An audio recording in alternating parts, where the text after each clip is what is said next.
All right. Good morning, all you guys and dolls out there. We are on a Sunday morning proper this morning.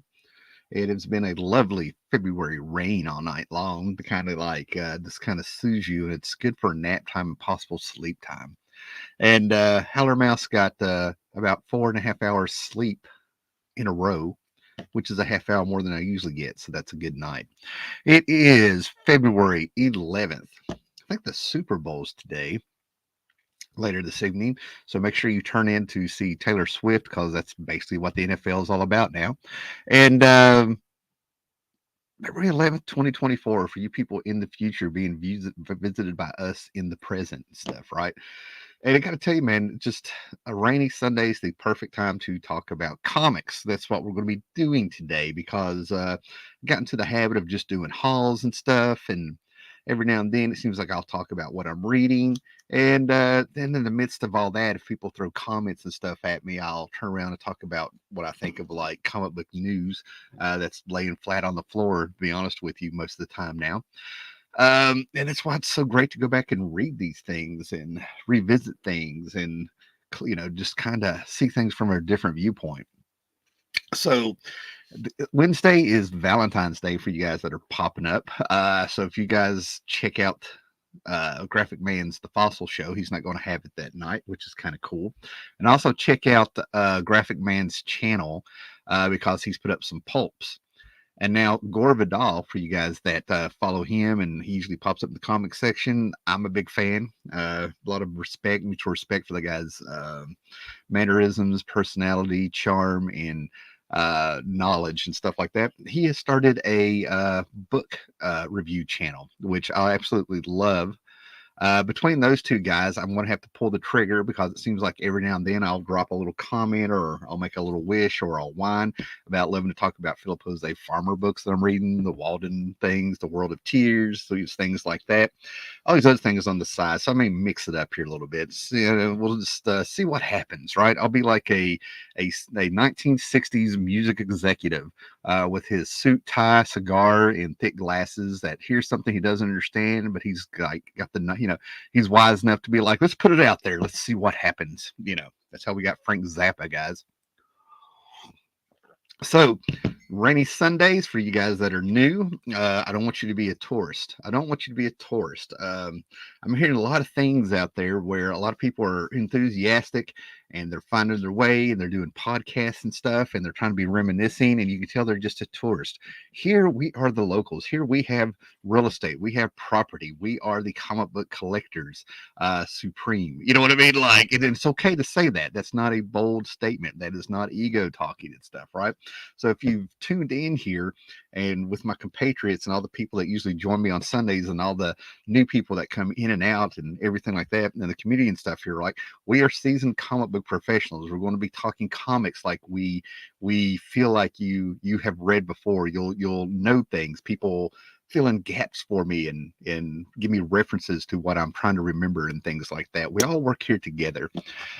So, yeah, so there's some things I may go in depth and some things I don't. First thing going on here, we have the great John C. here, right?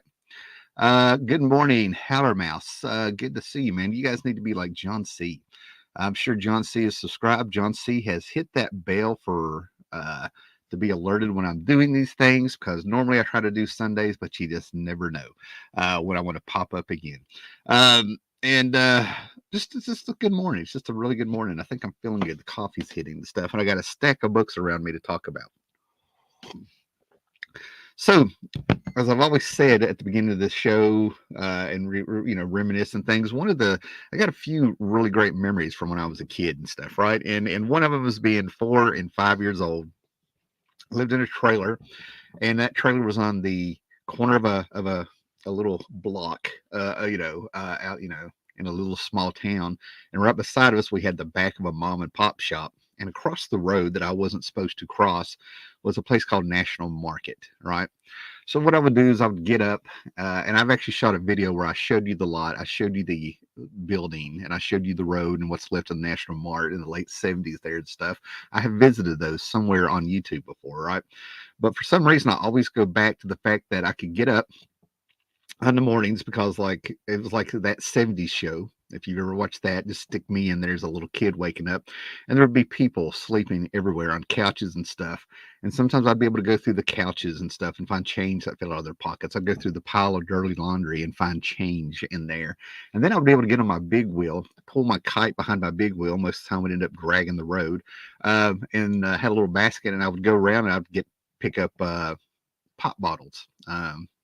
Soda bottles for you guys up north, for, and take them across to the national market, where I wasn't supposed to cross the road, and get some more change and stuff. And I would go back across the road, go in that mom and pop shop. I would buy a peach knee high. I would get some Kiss trading cards, Superman trading cards, Wacky Pack. I would get some candy. And then I would pull the milk crate up to a very old pinball machine that had the rolling spinning numbers for your score. It all because I watched the Bad News Bears, which I was a big fan of and still am. Kelly in that would play pinball, and he would sit there and use his hips to hit the pinball machine. I never knew what it was for, so that's what I would be doing. So I would have like a little kid with a blonde-haired Dutch boy cut, missing his front four teeth, looking like a little vampire, sitting there smacking around, eating that, just living the good life.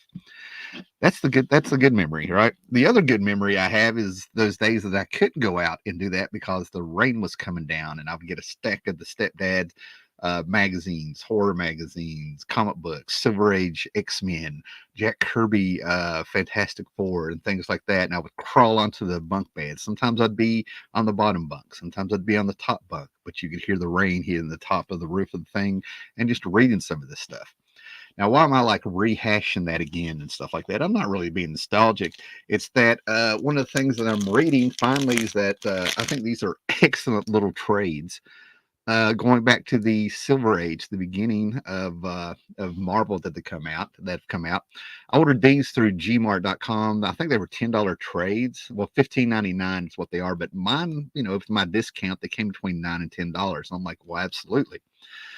And these are reprinting the original Strange Tales, the first appearances of Stephen Strange, if you will, by the great and legendary Steve Ditko. Now, Steve Ditko to me was the Spider-Man guy. And then he was the guy that drew the hands and stuff. And as a kid, he just did a lot of neat stuff with Spider-Man that I would be reading. These are the actual issues in the little pocketbooks that the stepdad had and stuff, right? I've said before, I think my first memory of reading the X-Men in 1977, 78 was the original X-Men #3. And then I kind of remember the X-Men popping with the Dark Phoenix saga, and I met my friend John over a hill who was older than me, and he was explaining while I'm reading Silver Age X-Men, he's explaining modern day at the time John Byrne, Chris Claremont X-Men and stuff like that, right? So yeah, I was time traveling in the present at 7 years old and stuff like that, right? But I go back through these and I read these things, man, and Steve Ditko did some great things in Spider-Man. To finish my sentences, I loved how the science would be explained. Was that Stan Lee's idea? Writing, was it Steve Ditko? Um, I'm really safe to say, I feel really safe to say that, I usually go on Stan Lee rants and stuff like that. But when you actually look at the work and see what they've done after they left this work, especially Steve Ditko, it's no doubt in my mind that is Steve Ditko doing it feels like an almost autobiographical thing where it's Peter Parker. It's the book said Spider-Man, but it's really Peter Parker, and Peter Parker when he puts on that costume, right? And the things as a kid I loved is where they would explain the science or things, or how well thought out these characters would think out their costume. I remember seeing the whole page where Spider-Man would talk about how he had his sleeves rolled up so nobody could see his costume when he put on his shirt underneath, and then he showed how he made he showed his web shooters, and how he put the button that he had to hit to shoot the web way back here so he didn't do it by accident when he made a wrist. They explained little things like that, right? And that's the cool thing about fantasy and stories and things like that. Whenever there's a little plot hole or something that kind of makes you lose the whole idea of suspension of belief, all they gotta do is acknowledge it. You know what I mean? And for some reason, it makes it all okay. It's really wild. So I've been rereading these and stuff like that, and it's definitely after being more of a Spider-Man guy, and I've read these before. Here's volume 1 and 2. These are miniature Marvel masterworks. Like, here's a comic book. You see the size, the great stuff on the back of them. We can get past the glare. You can see the issues of the Strange Tales, just the Doctor Strange stories that they have. And this one continues. Here's volume 2. But to go back and read this, and they made changes to Doctor Strange. He started out Asian. There's no doubt about it. He's drawn as an Asian character, right? It's the early 60s. I really don't care going back about them whitewashing him or whatever people worry about these days. But as you can see, yes, there's no doubt about it. He started out as Asian, very mystic with black magic and stuff, right? And then also, where comics were considered to be for kids around this era, and yes, it was Stan Lee wanting to do comics his way. It was his wife telling him, do the comics your way since you're going to leave anyway. They grew up a little bit, and they had, some tones there of things that are shocking to us, but not a big deal back then because of the time. But look at these pages that Steve Ditko is doing, right? It's dark. It's rainy. He's smoking. You can see where Will Eisner and Steve Ditko definitely influenced Frank Miller. That's a Miller panel, if I ever saw one. Like 14, 15 years before Frank Miller was into comics or something. I can't remember the year his Twilight Zone issue came out, his first published work. But anyway, this is years before, right? And I tell you what, listen to that. I'll tell you what. Can I get any more redneck? It is so refreshing to go and read this stuff. Yes, it is of its era. Yes, it's not super sophisticated writing, but the storytelling in it makes up for everything. It is of its era. It does feel like it's out in the world outside your window compared to other comics back then. And it's fun to read. Absolutely fantastic to read. So I'm so glad that I spent, took a chance on these little trades and the size of them. For some reason, this feels right. You know what I mean? I mean, they're smaller. These are probably, if I had to imagine,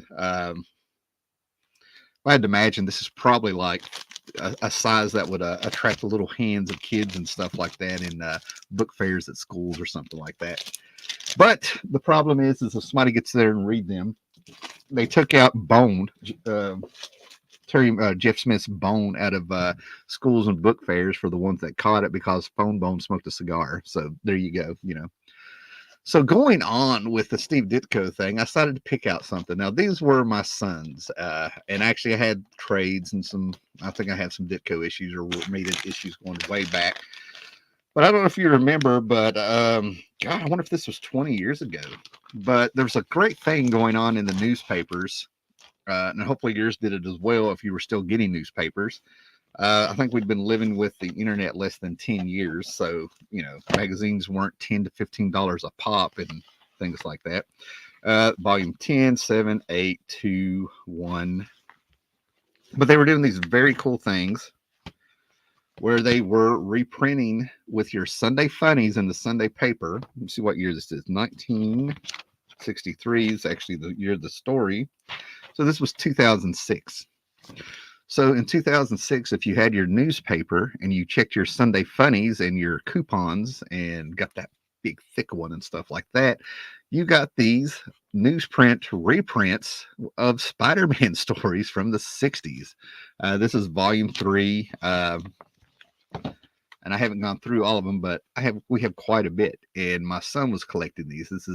This and Blue Beetle was the only really dive he took into comics that never took with him. He was never a fan, right? But I thought this was just fantastic, a way to introduce people to comics and remind them of things and stuff, right? And considering the paper and the newsprint and stuff, these things have actually held up very well. And they're colored magnificently, you know what I mean? And they're retro. They're very thin, very light.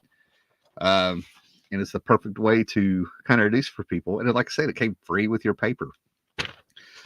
So yeah, I don't know if anybody remembers these. I don't recall anybody really showing them in videos.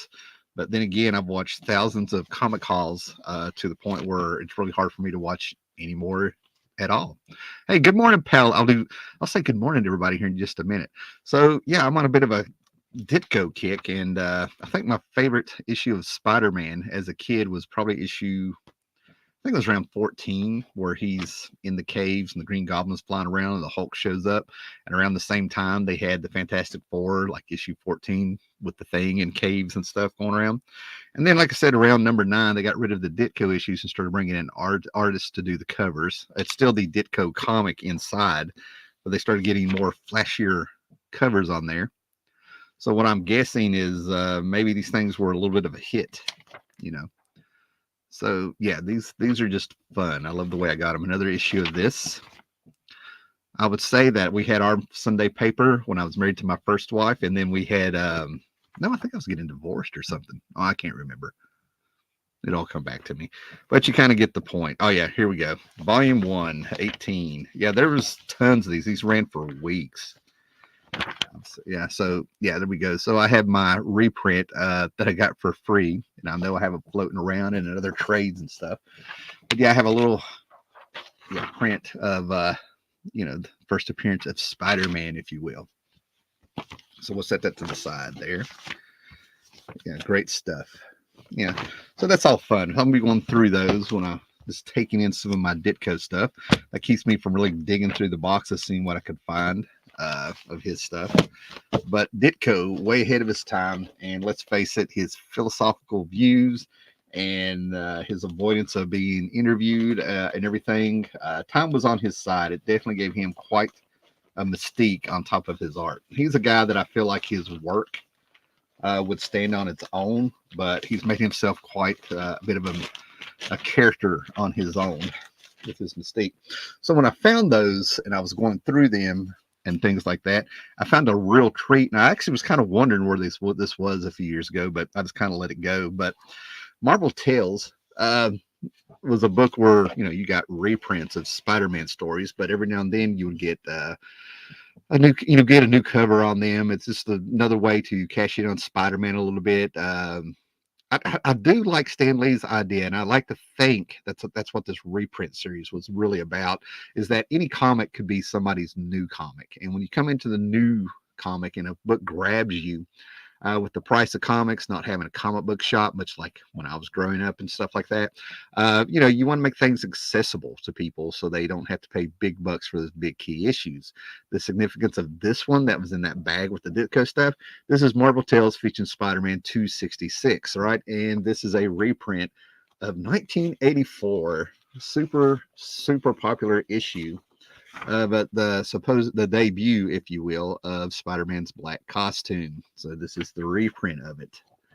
And I thought it was really cool to find that, because this needs to go into the box, right? So you had the way Secret Wars was happening is that's where he got his stuff. But the way Secret Wars happened is that this came out before the end of Secret Wars. Let's put it that way, right? And what I love, and I think it's fantastic and it makes me chuckle, is there's a news article about where did the heroes go. They acknowledge that the heroes all disappeared. They all went to Central Park or were plucked from places and stuff to check out this gigantic spaceship or something that landed in Central Park. And when they got towards it, they disappeared, and the Beyonder pulled some other people from other places, right?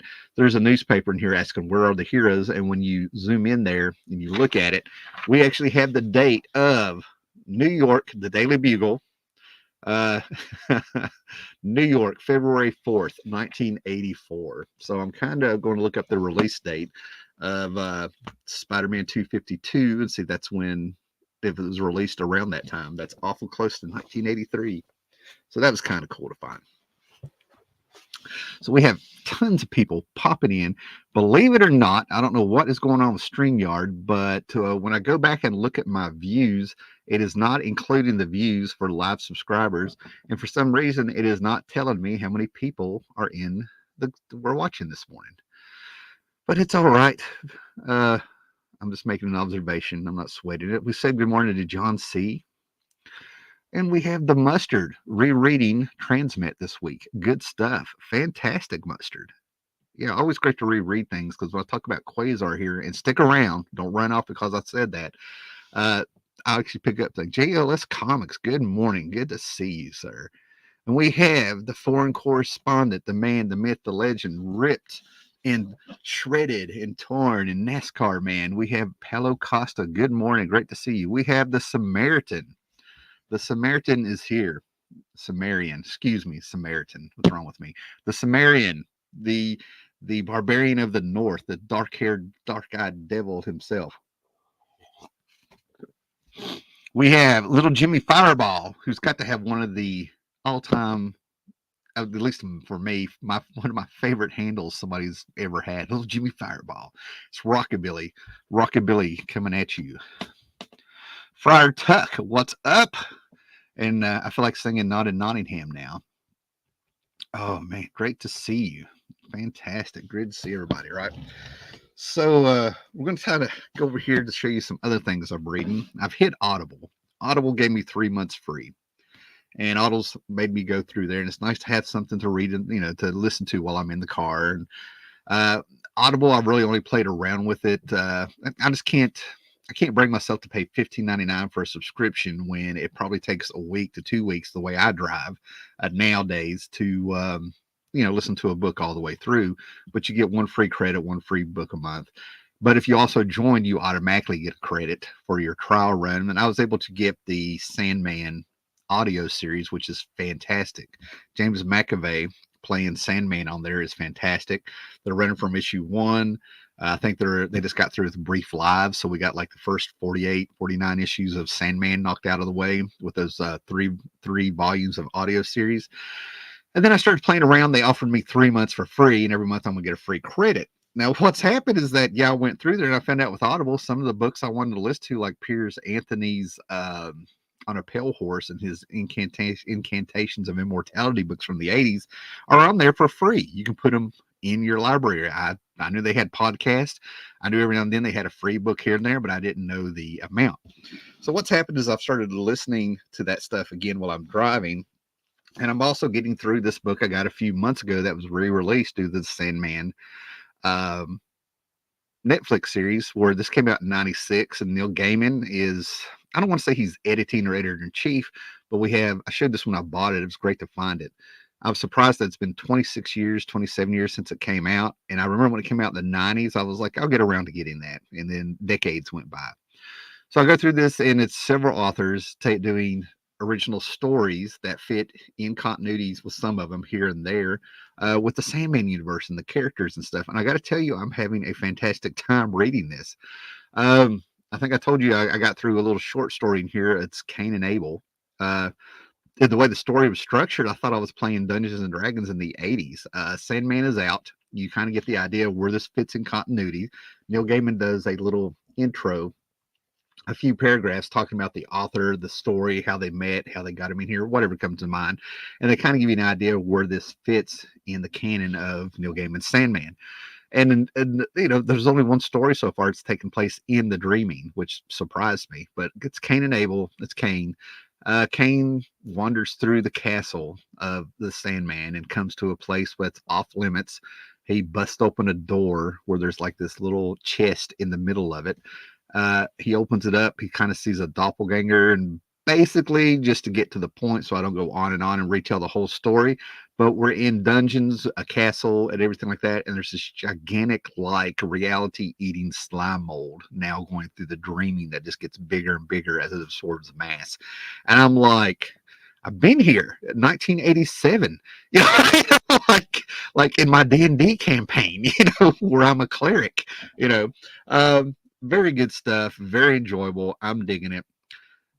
This is so much better. Yes, I have to take a shot at more modern comics, but a couple years ago, after Sandman Overture and things like that, Neil Gaiman was over loosely. They gave an idea of how he was really that involved. They were trying to say that any stories that passed through him with these set of books that were coming out were kind of approved of him, and some of the writers were handwritten or hand chosen, whatever, you know what I mean? And they threw in like books of magic. They had a Sandman Universe, House of Whisper. I don't remember what they were because I got rid of them. I did not read the new books of magic, just to put that out there, right? And I don't think the series really lasted long. The House of Whisper was just horrible. Oh my God, some of the characters that were in there that we're very proud of. I followed people on X, with Twitter at, there's still Twitter at the time, and some other places where they were releasing the art, and I was being very positive. I'm like, okay, we're going to be creative here. This is going to be good, and no, it was horrid, right? And Neil Gaiman kind of defended some of the choices that were going on. Skip all that stuff. This is the stuff you need to get. If you want your expanded Neil Gaiman stuff, right? Uh, and of course, and what I love about short story compilations is like I like to complete and try to read things all the way through.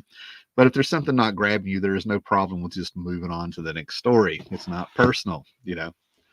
Oh my goodness, we've got more people. All right. Gore Vidal has shown up. Morning. Gore, I don't know how long you've been here, but I tried to plug your new channel of your book reviews. So feel free to plug them in the comments and I'll announce it because I went totally blank on what I was prepared. I was prepared this morning when I woke up at 6. I was prepared to talk, name the new channel. I get on here and it just went out of my brain. And then we have Friar Tuck. I'm on the prowl for those new universe Quasar issues for cheap. Okay, okay. I think I know what you're talking about. You're talking about issue 31, where he's actually in the new universe. I'm gonna talk about Quasar here in a minute. Here we go, and then we have some D&D, the Sumerian cleric, huh? I know you played D&D with older guys. Did they force you to play a cleric, or was that your choice? A little bit of both. Little bit of both. The way the campaign works, since you asked, I'll go through this, is I was ready to be a fighter, but I told them I want to use a little bit of magic and stuff like that. And where I was a beginner, these guys were there, and I think they used the right judgment. I was not bullied. You know what I'm saying? Maybe a little bit manipulated for their campaign, but fair enough. You know what I mean? I don't feel like I was hoodooed. These were good guys. But were their intentions pure? No. Chaotic good, my friend. Chaotic good, not chaotic evil. Chaotic good. You follow me? But anyway, so what happened is that the older gentleman, Buford, who I knew him when I was 4 years old. He was 17 when I was 4. He was my stepdad's friend. He was already a cleric, and thus to be part of his church, if you will, I was sort of like his intern. To put it in Star Wars terms, I was a Padawan to him, sort of, and it worked within it, right? You know what I'm saying? It was, and I they wouldn't let me use the name I wanted. I wanted to use the name Grimfinkel Faust. I didn't get to use that for my character, which is fine. It's fine. I don't know. We had an Aragorn. We had a guy named Troy. I ended up being Bach, as in, I don't even know how that happened. That was on the spot, and I hated it. And I was trying to find a better name than Grimfinkel Faust, and I ended up being the composer, like Bach, the composer. And I had a first name, last name, whatever, but Bach is what stuck. So there you go. Here we go, guys. This is what I'm glad submitted that great question to give Gore time to reply. So I didn't mention it.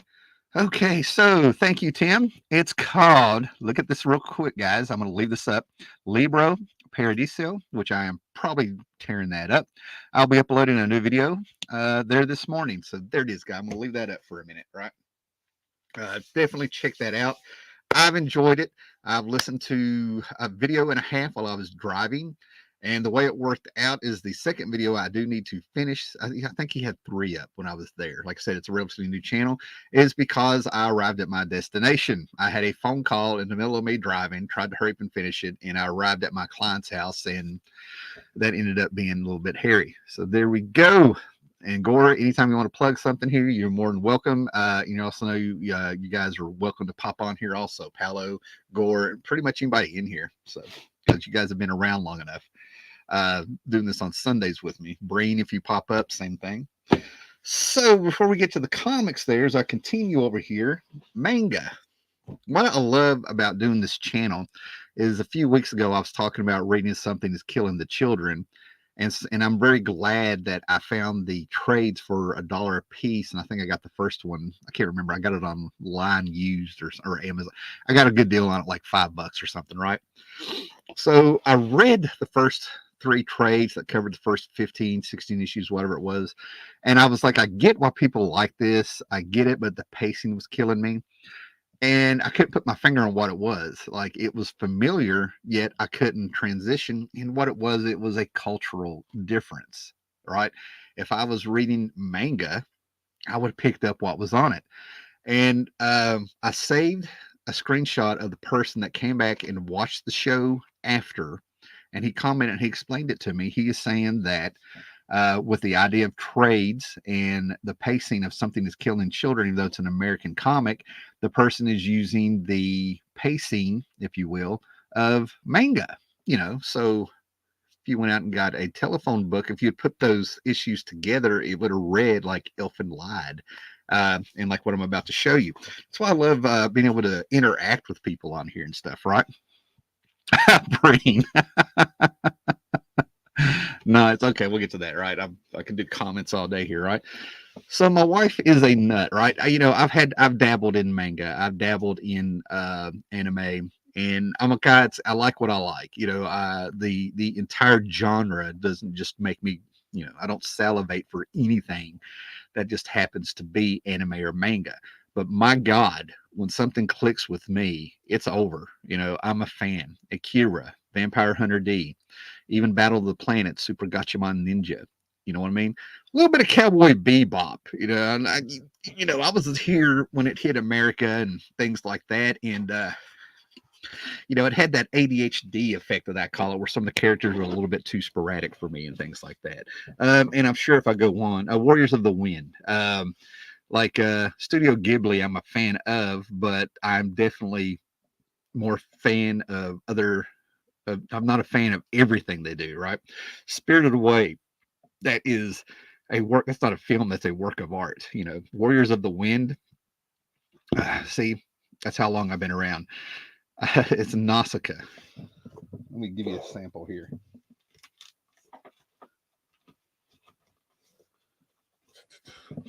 Nausicaa in the Valley of the Wind, right? When this came out on VHS in the 80s, it was Warriors of the Wind. It was edited horribly. The movie poster had characters that weren't even in it, or they were way out of context.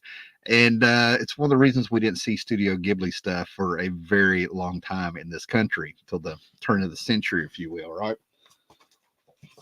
So to see the proper cut, thank you, John Lasseter, come to America and see the proper cut, I knew it was good. You know what I mean? Like, I like the Warriors of the Wind version, but I love the proper version. So once I become a fan of this stuff, it's over with, right? So my wife gets with me. You know what I mean? We're dating. We knew each other years. We used to work together in the 2000s and stuff like that, right? So we get together and we're talking around and we're sitting around the house, and I introduced her to Elfin Lied. Elfin Lied was something I knew about, but somebody else had shown me, shown it to me proper, if you will, right? So I really got into Elfin Lied, and then I got even more fascinated with the fact that when the cartoon series came out, the manga series, whatever's going on, was still coming out. So you have two stories. They ended up diverging, and they each had a different ending. And I thought that was fascinating that everybody was all right with that, and I'm just sort of like, it just kind of shows, uh, a little bit of maturity that I think can carry over to other places and stuff, right? So my wife falls in love with it, and the next thing I know, we have all the volumes of Elfin Lied in the phone books, and now she has an entire library upstairs. And sometimes if you catch me upstairs with the TV behind me in the background and stuff, you can see her shelves of books and stuff, right? I have it just blows my mind. Justin Ito, she knows these people. She talks like a seasoned comic book professional. The way we talk about Ditko, John Byrne, and stuff, she's talking to me about these creators of manga. And one of the things that I've gotten to read, there's 11 volumes. I've gotten her 3 of the leather hardbacks that's reprinting these proper. But I have been reading The Girl from the Other Side, and I'm halfway through volume 5, and there's 11 of these, right? This is fantastic. A little medieval times is what it feels like, with a little European twist. A little girl who was cursed, but whenever a person is touched, these demons don't usually wear clothes, but they have been touched by someone that is cursed, and they end up taking these horrible black forms. And they have to live a life of solitude as they grow more and more distant and lose more and more of their humanity. And there's an online mystery, because Shiva, Shiva, the same name as my cat, funny enough, apparently can be touched by them and not be affected. And there's people, her aunt who's been cursed and everything is trying to get her to come back and take them away from teacher. So they lose their humanity, but for somehow this person, this teacher here, is what his name, because that's just what they call their mentors over there, I guess. Has is protecting her and finding himself very attached to her and stuff, right? So it's the accursed child, a face worse than death, homecoming, untouchable, once upon a time. This thing is just fascinating with its art. It's deceptively simple art that just pours emotion. I can't get over the emotion that pours through this and things like that. So I'm not going to go on and on because I don't want to butcher it. But I started reading this last year. Realized a year went by. I read these other two volumes. I'm going to be flying through it now, right? So The Girl from the Other Side. If you want to check out some manga, I highly recommend this.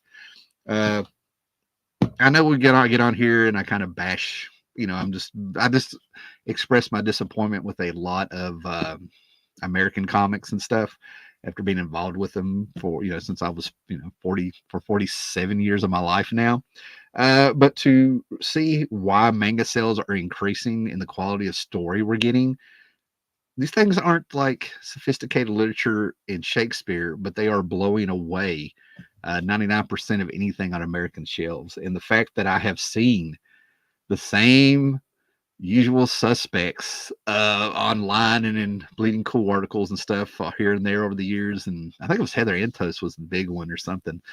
Talk about sales are just great and they're attaching American comics to manga. I'm just sort of like, how do you look at yourself in the mirror saying stuff like that? So, and then we go over here. Gorvidal, a new video will be about a well-known Greek mythological figure. Thank you. You're very. Oh, don't. Yeah, that's cool. Yeah, no, I enjoy it. So check him out. The man with the velvet voice, Eric Brain. Huh? What? Yes, yes. I could go on about that, right? So now we're ready to talk about some comics here, right? So I'm going to start with the Quasar, right? Because let's just get that out of the way, right? Now, I am somebody that is. I don't have any delusions, right? I'm not one of these people that just because I like something, I think it's the most magnificent thing in the world. The only time I really think people are missing out is when they don't read comics at all. You know what I mean? They'll look at me, they might say something. I've said this over the years and stuff, right? I picked up pretty quick about the stigma of comics. I picked up pretty quick, the feelings that some people have towards them. And my attitude has always just been like, too bad, you're missing out. You're missing out on some good stuff. This was how it was with wrestling when I was growing up. This was how it was with a lot of things I like growing up. And what happened? We had the hottest era of wrestling pop up in the 90s, with that Attitude Era, Monday Night Wars, NWO. And then we had we had the X-Men movies come out. We had Blade come out. A lot of, Batman had come out in 89. Don't get me wrong, but things really blew up with the Iron Man and stuff, right? And I'll never forget ever being validated. What was it, 2012? By the time we got the first Avengers movie. But I'll never forget sitting there. Actually, I think I saw it 3 times. I actually got to watch Avengers pirated online on my little laptop I had at the time, 5 days before it hit America. And then I got to see it in the theater a couple times. And then I remember the third or fourth time I watched it was because an ex-girlfriend of mine had drove 2 hours to come see me out of town. And we went and watched it. And I'll never forget her slowly turning to me right when they had all the Avengers together in a circle in the street. You know the shot I'm talking about it. And they pan all around them. And she slowly turned to me and she went, "Is this what it's like reading comics for you?" I went, "Every month." And I was never more validated, right? So and then I didn't really feel validated again until was it Infinity War or Endgame? I made a video. I came straight home and made a reaction video where I'm spaced out. You can tell I'm stoned. I'm high from the movie. You know what I mean? Maybe that was Infinity War. I'm pretty sure it was Infinity War. Yeah, and it was because of the Thanos. Why am I going blank on her name? Gamora, the Thanos Gamora, segments in there, having to sacrifice her to get the soul gem. But anyway, so I'm not, there's things that I read that I've read a lot of comics, and I go back and I reread things, and then I'm doing this thing where I'm getting older and I need to finish these runs and I need to get on board and read these things. One of the biggest things that made me do this is when I properly got to discover Cerebus in the around 93, 94, because there was a comic book shop available in my town. Before that, it was in an Epic magazine, which I'm not going to get into Cerebus history, but in the early 80s, Dave Smith was taking Epic Illustrated, and they were having some colored pages of Cerebus, mostly as a kid here and there, right? So, and then you would see an article here and there. Church and State was blowing up. You heard these things, and I got to do it. So I'm like, I'm going to read those, and I started picking up issues and got to some of these phone books and things like that. Next thing I know, it's 2010, 14, whatever it was, and I'm like, oh man, I got to get on the ball. And that's what's kind of going on here. In 1990, we had a little bit of a boom where we had a bunch of #1 issues come out, right? To me, the era of the 90s, you know, I've never really seen it. It blows my mind. We're talking about 30 years ago. I'm 30 years for me was hearing about the beginning of Marvel, of Silver Age and stuff, right? So to see this, 1990 when these books came out, let me make sure. I think it's 90. You had Savage, you had the sensational She-Hulk #1 come out, right? You had Guardians of the Galaxy #1 come out, Todd McFarlane's #1 come out. I don't think X-Force was in there, right? But in the middle of this, you also had Ghost Rider #1 with Danny Keach come out, and you had Quasar #1 come out, right? So to lead you up, I'm a Mark Gruenwald fan, right? At the time, I was, I'm a DC guy, but I'm like a Mark Gruenwald fan, right? The guy had been on Captain America forever. And there was some great issues of Captain America I picked up and things like that, or I saw my friends doing it, right?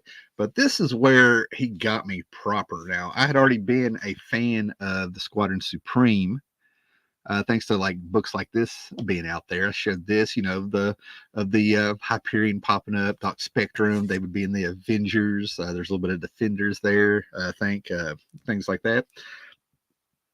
And I totally got it. I really loved when you had characters like this where it's a wink and a nod. Everybody knows they're the Justice League, but they're the Squadron Supreme.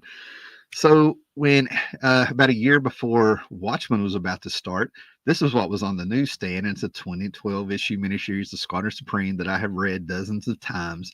This was the book that had me excited. And I think this was the same time Crisis on Infinite Earths was going on. What a great time to be 12.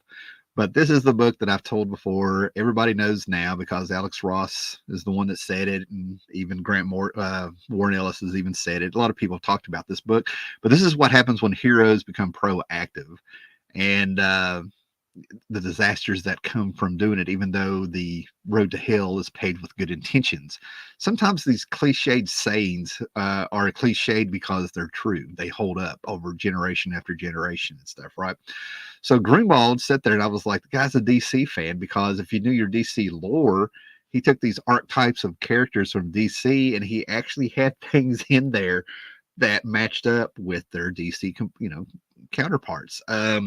When Nighthawk had left and he went out and he got a bunch of young heroes to be on his side, some rebels and stuff that he collected, he got 3 classic Batman villains: the Mink, the Pinball, and some guy with purple hair. And you knew it was the Penguin, the Joker, and Catwoman. And then he gets some other younger guys, and it turns out being like a version of Geoforce, whose powers is, he has to be touching the earth, and he gets a halo and a haywire, and it mixes up the outsiders and things like that. Blew my mind.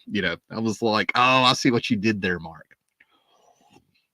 So if you were a hardcore Marvel zombie fan, you missed out on a lot of the little nuances on there, right?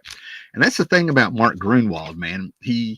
If you bought a comic from him, it would last you the month and the next one, because there's so much dialogue in there. I felt like he had to explain the little things. He and Roy Thomas were in the running for making sure continuity was in line there, which is a great thing. So then he did DP7, which probably was like the New Universe books, probably was the better of what they were trying to do. The guy got it it was the first time they really had a comic try to run in real time. 30 days for us was 30 days in the characters there, for the characters and stuff, right? So when he came on Quasar, he was doing a little bit of a Superman take, right? We had Wendell Vaughn, protector of the universe, in a costume very reminiscent of Superman, and he wore glasses, and he had an office building, and it was a tongue-in-cheek take on Superman and uh, Superman and his secret identity and things like that, right? Nothing blasphemous. But on the flip side of this, what was really cool is he was taking B and C and D characters. He was going back in continuity and pulling these B characters out, and he was reaching up there. And what he also did is that he took the concept. There's things as a kid I could never really wrap my head around to fully understand, because I think that was the design.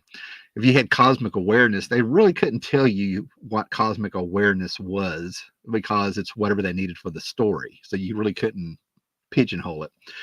And then you had the title Protector of the Universe that Captain Marvel had there for a while, even though what I could figure out is that it wasn't like being a space cop. It wasn't like a Green Lantern thing, a guardian, it was the fact that these cosmic beings are telling, making you protector of the universe with that title, because there's a universe threatening,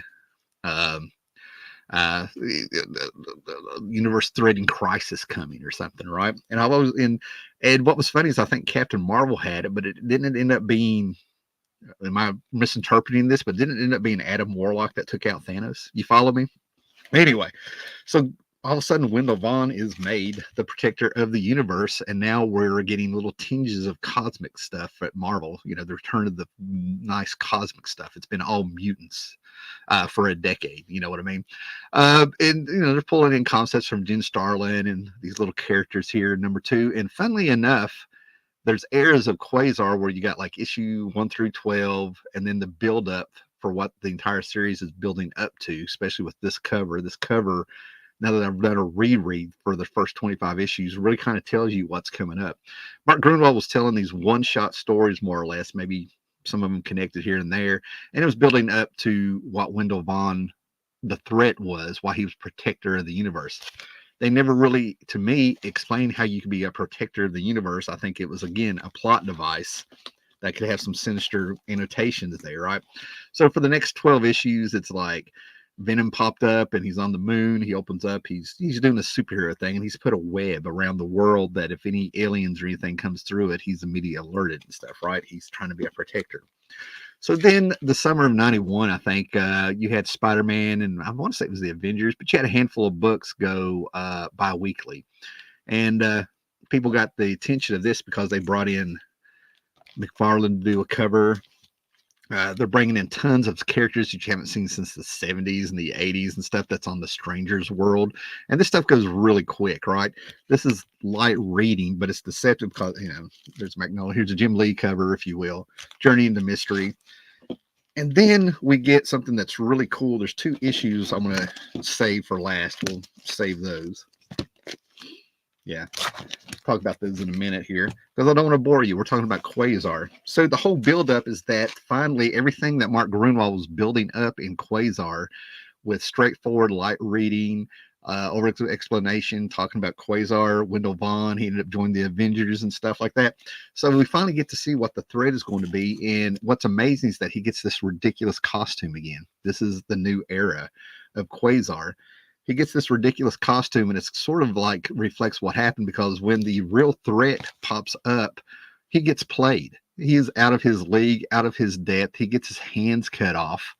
He is literally crucified. He gets tricked into thinking he already took care of the great evil that was coming, that was going to destroy the cosmos. Meanwhile, the real threat has just played him. And then all of a sudden we get a darker book, and it's everything that was going on. I have read that maybe Gruenwald has some stuff going on in his life, but he's dealing with the death of his father. The alien entity that was supposed to be guiding him actually kept his dad alive so he wouldn't get upset. And it turns out it was the evil entity, you find out, that actually killed his dad. Everything that had gone through this book, we were fooled, just like Wendell Vaughn. And all of a sudden, I'm starting to see deeper meaning in this, because he's out of his league. They brought in Ghost Rider because he was, hot at the time. Don't get me wrong. But anyway, we get into cosmic beings. We have Gaia right here, Mother Earth.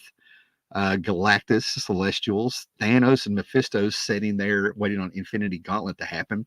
It even acknowledges that the fact that you can be protector of the universe and you can keep saving the universe, but as soon as you take down this guy, there's somebody right around the corner ready to go. And that was letting us know that Infinity Gauntlet was happening. So this guy, Maelstrom, is the big threat. And we get into cosmic entities where we have Infinity and Eternity on one side and Oblivion and Death on the other side. And Maelstrom and Quasar ended up being their avatars. And Wendell Vaughn, like I said, has to deal with the fact that he failed. And that's where I started getting this deeper meaning that really surprised me with Mark Gruenwald, this great comic book writer who can make it fun, can make it light, can give you that superhero adventure, keep a book going forever.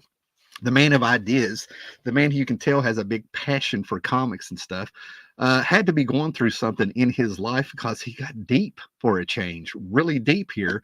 Because when you read those first 25 issues and you see where it went and how the tone changed and how he had all this planned, you can feel it now.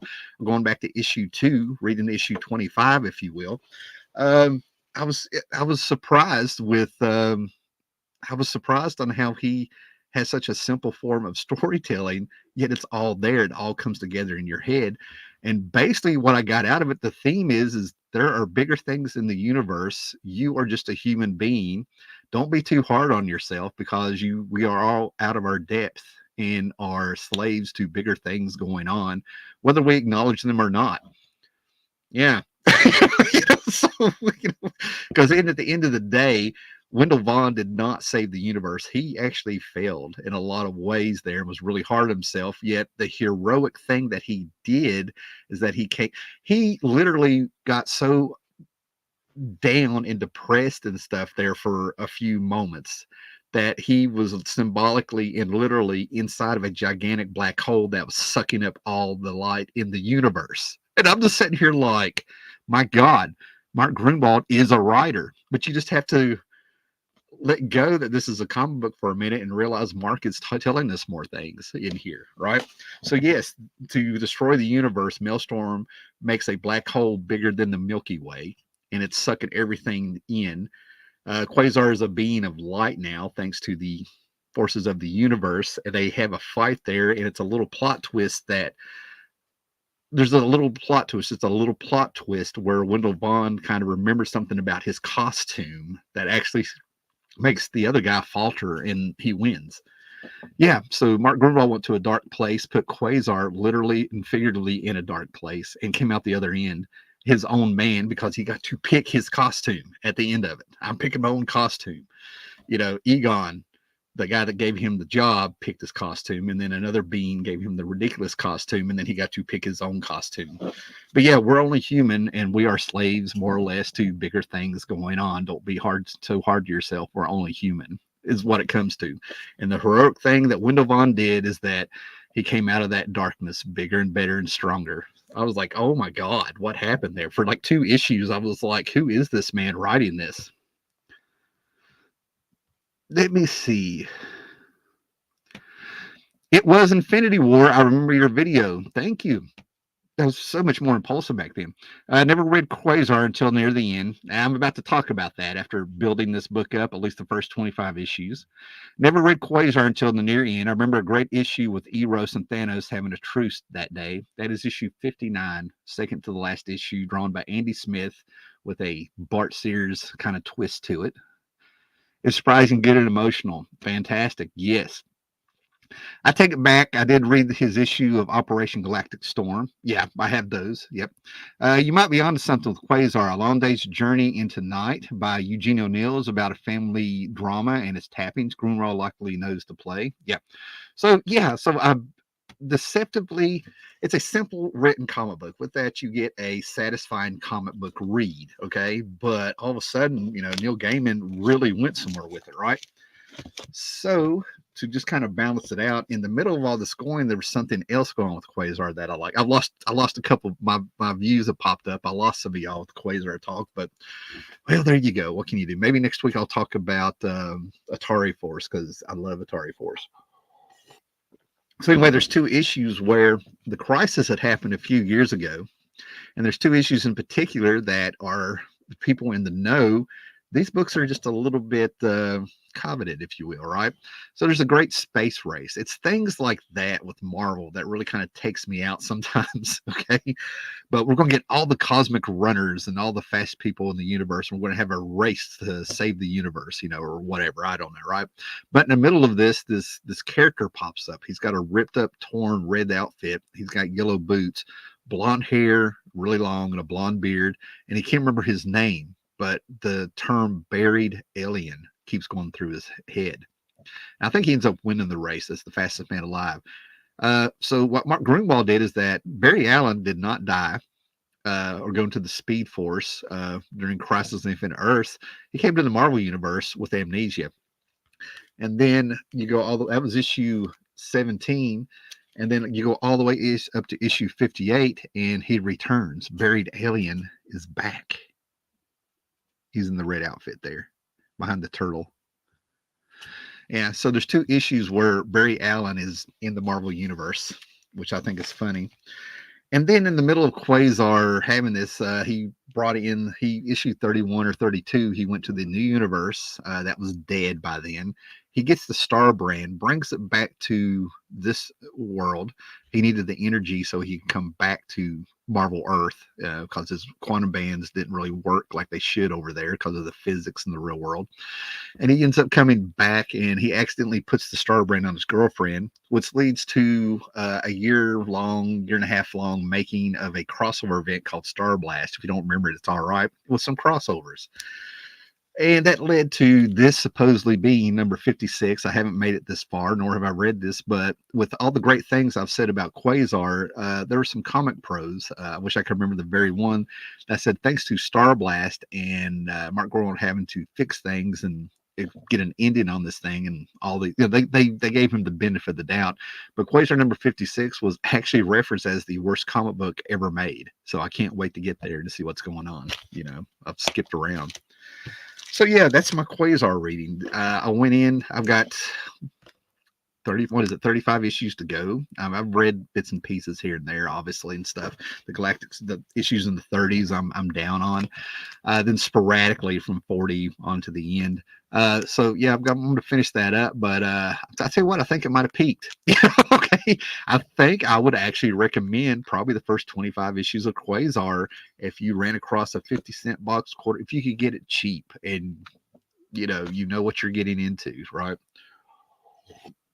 But like I said, I didn't expect to get philosophical and get into thoughts of the human condition in this universe. That was quite a. That's why I love reading. When I get a chance to really sit down and you find a gem you didn't expect there, right? And like I said, the payoff for me is that I was a Mark Gruenwald fan since about '85 proper. So that was just good stuff. Oh, Fire Tuck, don't. I'm only human, born to make mistakes. Exactly. Oh, I have, for some reason now, I got the Smith of all man. The Smith Morrissey is going through my head. I'm human and I'm born to be loved. I'm the heir and son of nothing in particular. Oh man, the places we go with this stuff. Okay, I remember being interested in Quasar when he was a new character. I had read a Marvel Boy reprint, and he came out shortly after. I'll tell you the first, and I think I have it in one of these Marvel Tales from the Silver Age, but there's a Marvel Boy story from the 50s. You can tell it's pre-code, but he's like in the suburban neighborhood, and he's fighting this woman that can turn into a snake. And basically, at the end of the book, the girl turns into a snake again, and he stomps her, breaks her back. She returns as human, and he opens the door, and she's crawling down a sidewalk. Well, he's like, "That's what you get. That's what you deserve." Left her crippled, she's crawling on her arms, dragging her legs behind her down a sidewalk in a suburban neighborhood. I'm like, that is the 50s. Yes, that is how soon is now. Yes, I have been listening to a lot of very sad bands from the 80s in multiple playlists for many months now. Bring on the Dancing Horses right now is one of my favorite tunes right now. After being a punk metalhead Motown 3-chord garage band kind of guy for years and years and years, and having Violent Femmes and the Pixies pull me out of that stuff in the late 80s. My great shame is the love of the hair bands when they were out, things like that. I'm so glad that I've reached an age that I can go back and listen to those bands. How Soon Is Now grabbed me. New Order grabbed me. Joy Division, what little I heard, grabbed me, but now I can really enjoy them. I was too much of a testosterone-filled, angry young man to touch my emotions, with Lips Like Sugar and The Cutter and things like that. Boys don't cry, Boys just don't cry. Okay, so you guys have hung in there, man. We just got a few more things to talk about here. And I've gone back. I bought this when it was out. I was collecting Doom Patrol by Paul Cooperberg and Steve Lytle. I'd been a Doom Patrol fan since, I gotta say it's 82, but I feel like it was before that. The comics are there. I can't say anything. It has to be 81 or 82. I'm gonna have to go look and do research. This is something that bothers me when I bring it up on YouTube, scattered as it is throughout the years, and then I never follow up with this one. So maybe I need to make myself a note. Who knows? I'm only human, But basically, I was a Doom Patrol fan from the first time I laid eyes on them, and for some reason, it's a little DC Digest that I have, a Blue Ribbon special, I think, that has George Perez covers, and around the same time, it was the New Teen Titans, Marv Wolfman and George Perez, issue 13 and 14, with the return of the Brotherhood of Evil, that kind of thing. Seeing Robot Man crucified with vines against an old. And to me, I thought it was a temple. If you go back and look at the cover, it's not a temple. But anyway, to me, as a little kid, it was a temple, and his robot body is crucified there. And there's Robin and Kid Flash with their flashlight walking through a jungle. I'm like, what the hell? Blew me away, right? Blew me away. And I steered clear of Titans and X-Men because they were the thing. I was very cantankerous, I was excited by the Crime Syndicate popping up in issue 207 after just reading the reprint of their first appearance in Justice League 111 at my uncle's house in 79 or 80, in a town over. You know what I mean? Like, sorry, did a little reminiscing there. Might have went too deep. So anyway, but, after Crisis and they were getting their crap together, I was getting Suicide Squad. I'm still bothered by the fact that Suicide Squad had John Ostrander on it, but they get in Carl Kessel doing inks, but they had Luke McDonald penciling the book. I just got away from this guy on Justice League. You know what I mean? I was like, oh my God, that book would have been bigger, in my opinion, had they had a different penciler from the get-go. And you had Doom Patrol that I was just happy was there. Little did I know what was around the corner with Grant Morrison. I'm also 14, 15 years old reading these things, right? And then all of a sudden they had this special come out, Doom Patrol and Suicide Squad, $1.50. That was a lot of money for comics at the time, especially, when you had to worry about getting to the skating rink, giving somebody gas money because you're bumming rides, having money to shoot pool, and, by, I hate to say it, but teenage dating or whatever you wanted to call it back then, right? So anyway, I took the chance to get this, and this is early Eric Larson.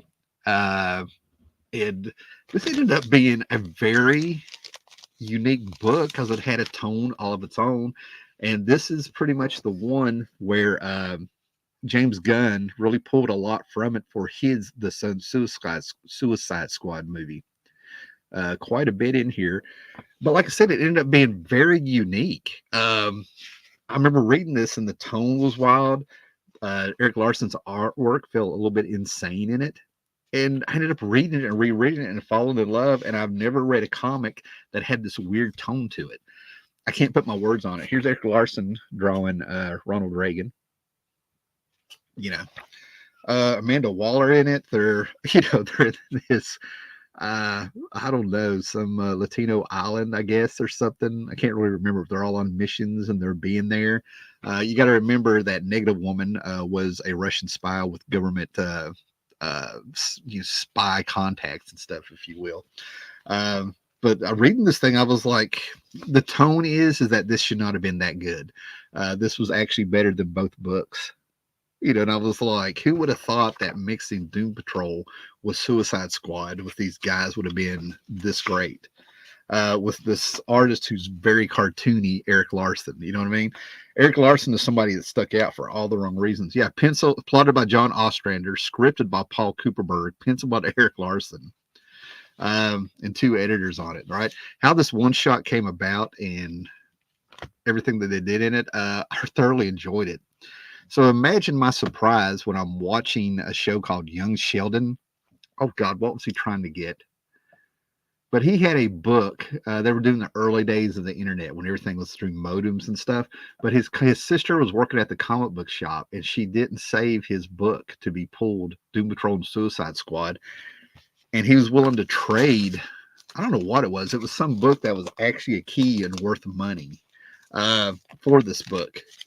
So there was a little subplot in one episode where Doom Patrol and the Suicide Squad one shot was young Sheldon's white whale, if you will. And I wish I could remember the other book that he was willing to trade. I actually think it was Secret Wars #8 in that episode. Just watching these shows and seeing the reference. If you watch Young Sheldon, there's also an episode where the Watchman, plays a huge part in it. And it was killing me because the show is supposed to be taking place like in 1989 or 90 or something with this episode. And they have a trade paperback of The Watchman from 2013 in it. And I'm just like, that's a MacGuffin. I was like, really had to settle myself down and remind myself I was a grown man. Doom Patrol talk. We just, you know what? Need to get a lot of people on here, and we just need to talk Doom Patrol. I didn't appreciate Doom Patrol until Grant Morrison wrote the series. I completely understand right there. Then I went back and discovered the original, sad, pathetic, tragic characters who nevertheless are great heroes. Yes. They went out of the way to make them weird a little bit more than they did the characterization, but it was there. What gets me is that you had Legion of Superheroes and Doom Patrol having actual deaths in their team and books, yet something like that didn't really blow up until Dark Phoenix. But that's a whole other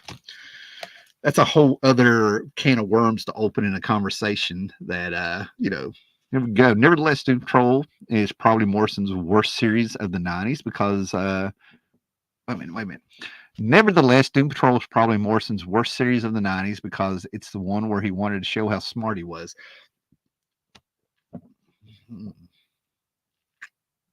We need further discussion and stuff because, there are some issues that just aren't winners. I mean, he went to Morrison. For me, Grant Morrison is somebody you got to know that it feels like at any time he can go full Morrison, and you never go full Morrison. So, man, it's the worst series. Hey, Paolo, what do you give me an example of what you think is one of his better works or best work? So you got me thinking here, man, and I got a show to finish here, man. I got to stay focused here. Wow. And I'm one of those guys, Morrison isn't for everybody. Arnold Drake's Doom Patrol was like a Marvel title tucked inside DC's Silver Age. And I'm shooting from memory here, right? So I may be making a big faux pas here, but hey, what do you want to do? Arnold Drake also created the Guardians of the Galaxy. Yeah, so you're absolutely right, in my opinion. And I really hate the part of the God, what's the word? The infamous debates that pop up. Doom Patrol, what came first, X-Men or the Doom Patrol? And Grant Morrison did get something right. He's got an issue, like I did at the time, before I found out about that controversy, about what the Silver Age controversy of, basically they had 2 guys in a wheelchair and they were freaks, leading some freaks, if you will, and stuff like that. So there was a lot, and they had Brotherhood of Evil Mutants versus a Brotherhood of Evil. I could see the comparisons to the X-Men, but before I knew all of that, I was like, this is the Fantastic Four. I thought they were a version of the Fantastic Four. The scientist, instead of the Human Torch, you had Negative Man. Instead of, oh my gosh, you read Rich, Susan's, 3 male members, 1 female members. It's all there. And Grant Morrison actually did an issue, Vertigo style, of what these characters were in the Marvel Universe, which was hilarious. There's a lot of name dropping in the first year instead of just introducing the concepts. Oh, I got you. Okay. One of the things that do think was a payoff of that Pello, without getting off topic here too much, is by the time he built up I get what you're saying. By the time he built up the Doom Patrol in the way that he wanted to, by the time that the painting is eating Paris, I think is what it was, the Justice League pops up, and then right down the street, literally running, is the Doom Patrol. And by the time that Morrison had spent, I don't know, a year rebuilding them and making them weird and stuff, they really did come off looking like weird sideshow, uncomfortable freaks beside the Justice League proper. And I was one of the guys that was like, "Oh, we're going to have the Doom Patrol meet Animal Man." That was it. You know what I mean? I mean, like, so there was like a little cool thing with a little letdown. So I got you. I think I got you. Oh, Eric Larson's Ronald Reagan looks like he's been using. There's something about Mary hair gel, and that, ladies and gentlemen, is the quote of the day. Yes, the Dada story is wonderfully outrageous. He made me think. He made me think. I was in my early 20s. He made me think. Oh man, Vertigo. Yeah, I really appreciate Vertigo now, more now than I did then, with a lot of things, right? So before I say the other one for last, there's something I'm getting through. I put this up. Well, there's two things here. I put this up.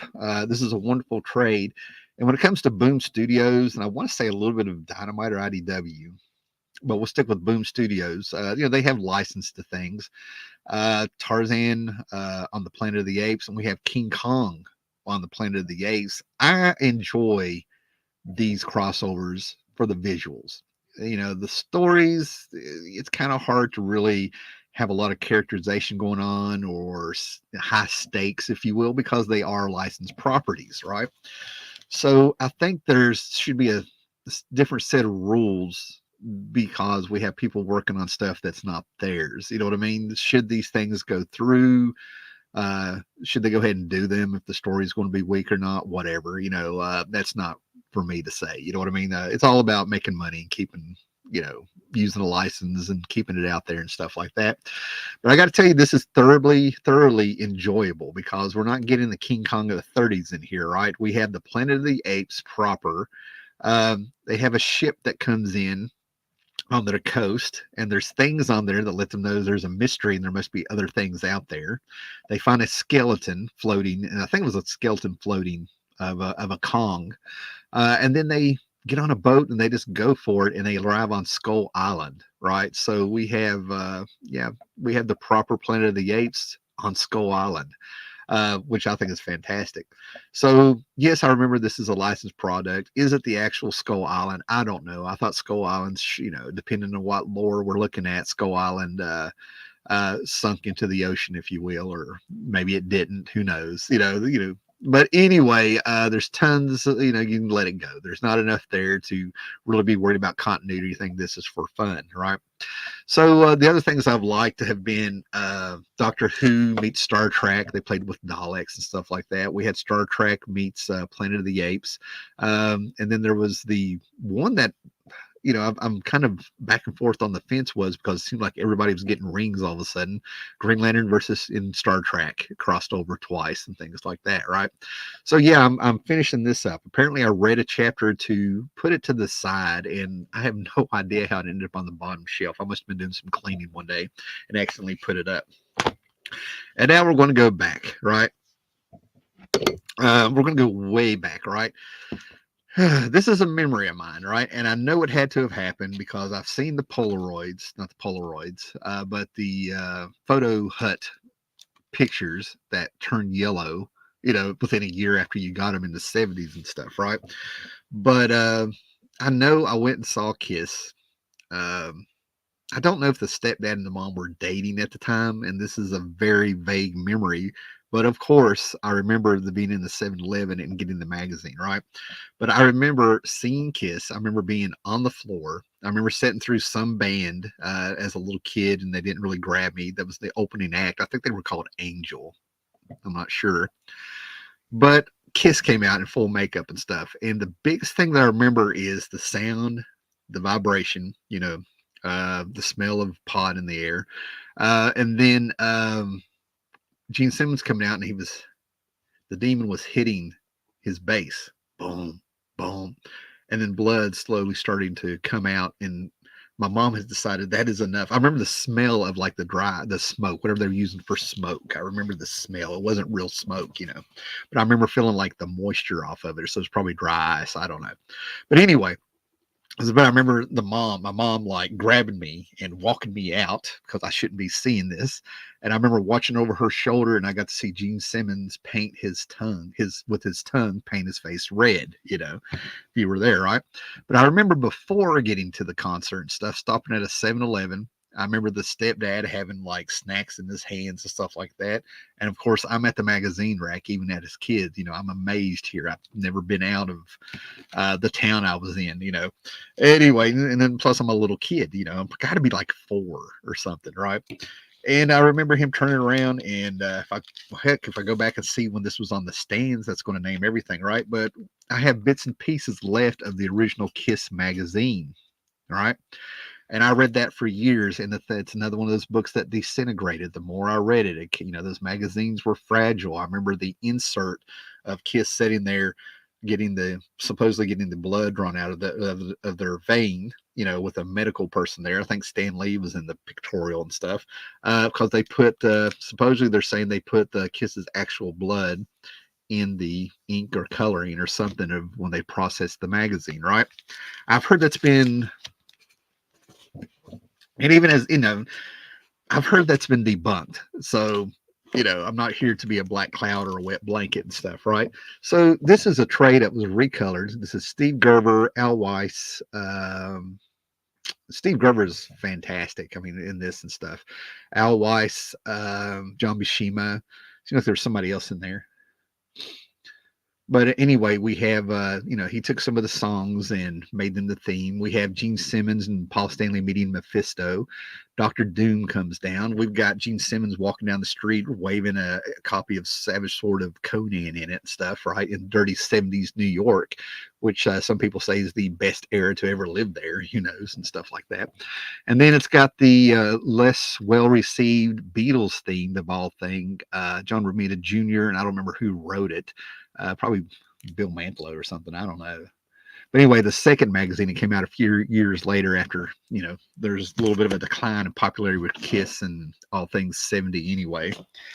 But yeah, I enjoy these and stuff. And like I said, in a box, I've got these remnants and shattered pieces, and the cover is completely gone of the Kiss magazine and stuff. So I can see when that Kiss magazine, I can tell you exactly how old I was. I'm pretty sure I was about 4 and stuff, right?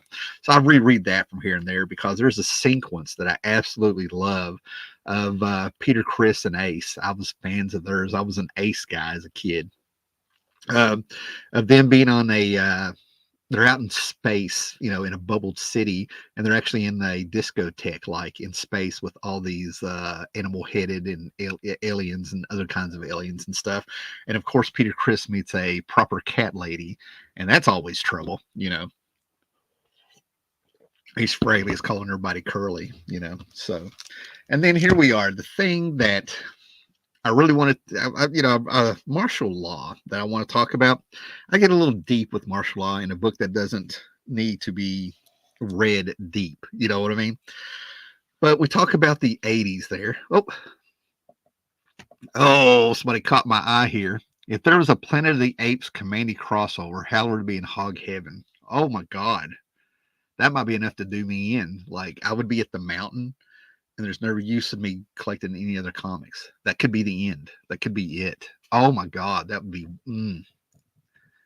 Oh wow. Tom's sitting there making a joke, and I'm sitting here like, please, might have just made a mess in my chair. I don't know if that ever actually happened. Somebody'd have to catch me, But anyway, martial law here, right? San Francisco cop, if you will, in the future of 2020. We had the idea that comics, grew up. We had these landmark books came out in the 80s and things like that.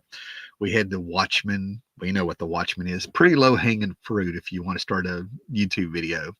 And then we have The Dark Knight Returns by Frank Miller, another low hanging book, if you will, if you want to really talk comics on YouTube and stuff to get some attention.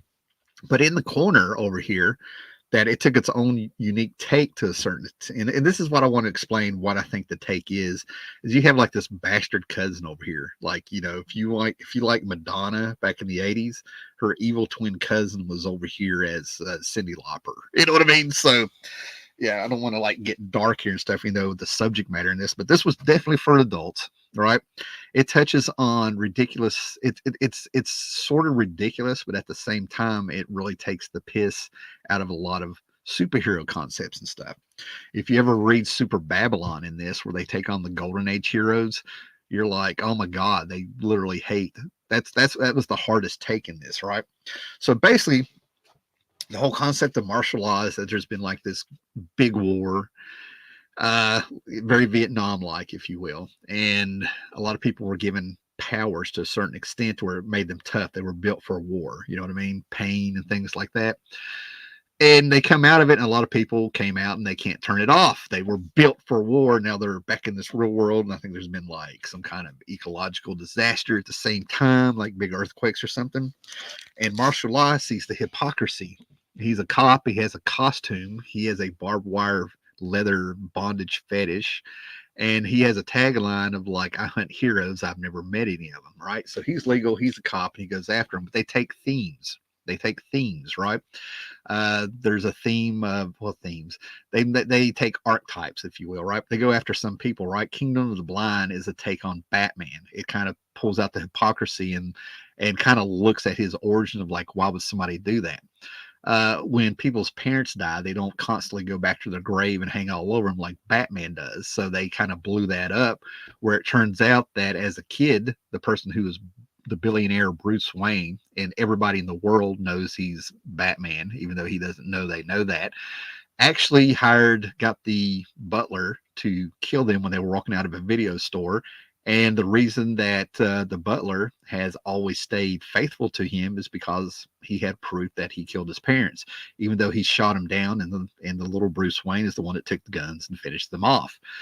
And it also talks about how he helps orphans, even though he's had 6 wards die. And it turns out he's using them for body parts, and that's what's keeping him young. But my favorite thing is the fact that martial law actually respects this version of Batman called the Private Eye.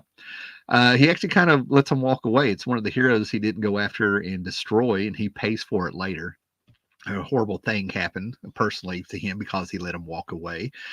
But one of my favorite things in here that I have to say, as much as I love Batman, martial law even likes Batman. The cultural zeitgeist likes Batman. They did point out two things that I found interesting, and I've seen it in I've seen in Batman comics before, is the idea of saying that you're here to stop crime, yet it seems when you came out, Batman, all the crazies came out talking about these supervillains like Joker and stuff. They came after Batman. It's one of the things Frank Miller touched on. And the second thing that cracked me up is, this private eye goes around, and instead of sending you to jail, like if he thinks you're going to get a 10-year sentence, he'll cut off 7 of your fingers, but you get to keep 3 of them because of good time served, assuming it and stuff, right? So he made the idea. He said that I won't kill, I won't cross that line, but I will burn, electrocute, maim, torture, and do all this other stuff to him, but he won't kill, stuff like that. Then we go into there's another one in here. There's 3. This is 3 of the trades that came out after they were at Epic Comics, right? And then there's the Kingdom of the Blind, the Hateful Dead. But the biggest one, Hateful Dead, leads into Super Babylon. Super Babylon was the first one-shot from Dark Horse in the early 90s. This whole trade is from 1993. That came out, and there's a zombie juice, if you will, where there's like this traveling museum or something that has the actual bodies of all the Golden Age heroes and all the great things they did Justice Society wise, and All-Star Squadron and Quality Comics and all this stuff. And they point out all the things that they did not do to help serve the war, and how it was really like the veterans and stuff that saved everything and stuff. Like, it was brutal. That is the most brutal one. Now, the whole thing about this is that sounds like it's making fun. It's satire. It's making fun of comics. I always refer back to seeing a review by oh my God, what was the channel? I haven't, Atop the Fourth Wall or something like that, where he stopped in the middle of it and he went political and stuff, right? So the whole journey of this is that you have to finish the entire story that was told over 15, 16 years or whatever it was. But at the end of it, you find out that martial law knows he's a hero. He's virtuous, even with all the things that's going on. As much as he hates superheroes, he'll smack you around and kill you if you call him one. And by the time that he messes around with like a version of the Legion of Superheroes that they talk about, then he gets with Pinhead from Hellraiser in a 2-issue miniseries. Each miniseries leads up to an end to this, in my opinion. That is an end. And by the time he gets to the Savage Dragon, he's made peace with himself, all his kinks and everything that he's been through, and the PTSD and everything that's around him. And the last line I remember reading is that he knows he's a superhero. He finally calls himself a superhero. He finds peace. So this whole thing ends up being a man's journey. You know what I mean? As messed up as it is. At the same time, it is satire. At the same time, Pat Mills and Kevin O'Neill are coming at you trying to kill you with a chainsaw. This is the Ramones of comics. You know what I mean? Great stuff, but good God, please give me a break. You know, you have to actually change. You actually have to give your mind time to absorb what they're doing here with the art style and some of the crudity that's in there and everything like that. But it's all part of the story. So here's what I compare it to. This is what I think is important to let people know. But I'm going to compare it. Let's go way back in time. Let's go back 1,000 years. Let's go back more than 8,000. Let's go back 1,000 years when you had kings and queens and stuff like that, right? And for a couple hundred years, these people had court gestures, right? Now, I'm not saying that all kings and stuff and royalty were nice to jesters, but court gestures served a purpose, right? And if you want to get a little bit political on it, the extreme left has a huge problem with what a court gesture would do right now. In the 80s, it was the extreme right with the PC. Oh, I'm not going to go do this, you know, but the PMRC and stuff and music and all that stuff, right? So I'm not picking a side, but I'm just telling you this is how you can tell somebody is not the right side to be on, right? But anyway, they had court gestures, and court gestures would get away with a lot of things with royalty that nobody else could, right? They were comedians and minstrels, entertainers, okay? Yes, sometimes they wore the ridiculous costumes, and they've been portrayed in modern times as fools. You know what I mean? Like they'd get out there and act like an idiot, and sometimes the kings would make them do disgusting things or have disgusting things do to them. That's not what happened. I'm not saying it never happened, depending on the cruelty of the king. But what they did is they came out and they brought humility. You know, they would be able to entertain a king and be able to poke fun at him. And this would show the royalty that they could laugh at themselves. You know what I mean? This is one of the things that kept them from having people revolt against them and stuff, right? They were able to take the piss out of them and stuff. And they were also able to break really bad news to royalty that other people couldn't do. They had a lot of space to do it and stuff like that, right?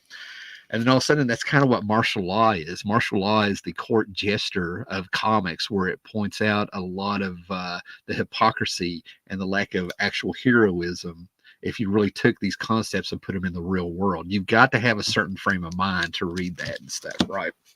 And I think some of the stuff they bring up would make you actually look at heroes and stuff. This is one of the reasons where I've read Tim Sheridan's couple issues, issue 1 and 3 of Tim Sheridan's Green Lantern that's out now, and they really do. He has no idea of how to write someone that's heroic, where they're taking things that are just, they're not very moral for a hero. You know, real world versus hero, I get it, it's complicated, but you need to write your heroes heroically, or at least acknowledge that they're not acting heroically and stuff like that. That's what's missing from a lot of comics by making them agendas. You know what I mean? They take themselves too seriously. They want to silence any criticism, any idea. They won't reflect on what they're doing. They double down. Yeah, that's what martial law, I always wondered why Marvel published the first epic miniseries that was followed by a one shot that I have here called Manhattan. Martial Law Takes Manhattan. What do you see this?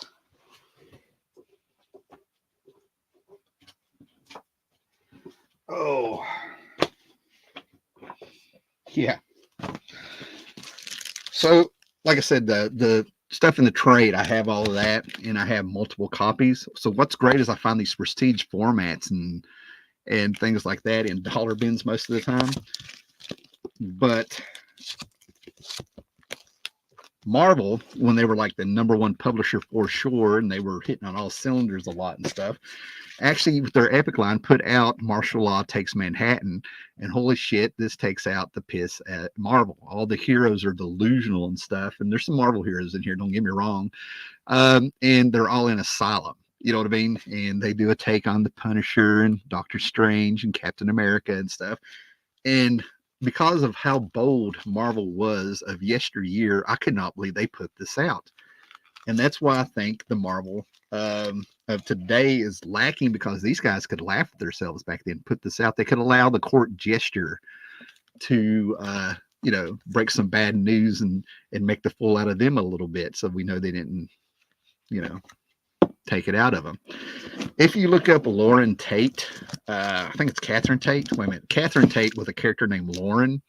She plays a teenage girl that will always take the piss out of a teacher or something.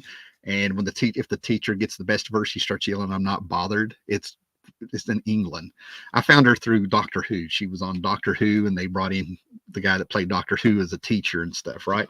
Well, they ended up doing a live show where they had the Queen there, and she pulled the Queen of England into the skit, and actually looked at the Queen and said, "I'm not bothered," and stuff, right? So that's kind of what martial law is. You can actually judge comic book people, comic book companies about how they react to something that is satire and calls out hypocrisy and kind of opens your eyes to what some of these heroes could really be or what their feet of lead are and stuff like that, right? Something as ridiculous and satire and stuff like that ends up being a smart man's comic. That's what I like about these things, when contradictions happen and stuff like that, right? Okay, see what the comments are, because now we got people showing up. I think I stopped here. And if you guys got like questions or topics you want me to cover right now, put them in while I'm reading comments here. Other than that, we're going to wind up here. Okay. I believe Grotto needs to give the Planet of the Apes Kong crossover a shot. I can see that. Yeah. The more you talk about martial law details, the more it makes me think Garth Ennis must have been a fan of the book. They're definitely, I think if you like Garth Ennis stuff, you will definitely like martial law stuff. It's definitely a precursor. And I'll also tell you something that's wild. I used to have Paul Cooperberg on some social media years ago. If that dude would write the way that he talks and some of the takes he took and stuff, you would have thought he was the anti-Garth Ennis. He would make Garth Ennis look like a PG-rated dude with some of the stuff I saw online with him years ago. The court jest was the only friend Hamlet had. I'll pull out the Shakespeare here. It's a skull he holds in the cemetery. Poor Yorick. Oh, nice, Gore. Nice. Funnily enough, I'm more up on the Tempest than I am on any kind of Hamlet. I don't play around and I'm pretty honest about it stuff. The Tempest is the one that got me as a kid. And I know it was because of, oh my God, how am I going blank on this? That great 50 sci-fi classic, Fantastic Planet, or, oh my God, no, that's not it. Damn it. Oh, nothing like a live show. Let me get some more coffee. Dear God, how can I've got it. I just watched it again. Oh, man. Anyway, we'll just eat that one. In theater, satire was a way for the writer to comment on authority without the threat of getting jailed and put to death for doing so. Exactly. That's why I think you can judge people by how they react to satire and criticism and stuff. Also, you can also judge the person doing the criticizing and things like that. That's why to me, the perfect example is a court gesture. This isn't to be took too serious. You know what I mean? There's a tactful way and a proper way to do it. You know what I mean? For it to be interpreted how it's meant.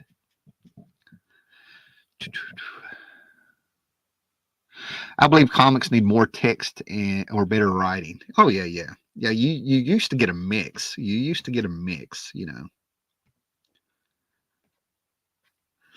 What we got here? I don't buy new comics because I can get through them in 10 minutes at best. There was a bunch. There's in the last 10 years, I've ran across, and it's usually Bendis comics. I could read them in less than 3 minutes standing in the shop. And that's not because I was speed reading. Old Marvel would let Fred Hembeck and Sergio Aragonis make fun of them. Yeah, Mad Magazine. I have tons of collected editions of Mad Magazines doing their thing. You know, they did it with movies and stuff, but there's collections they did it with comics also.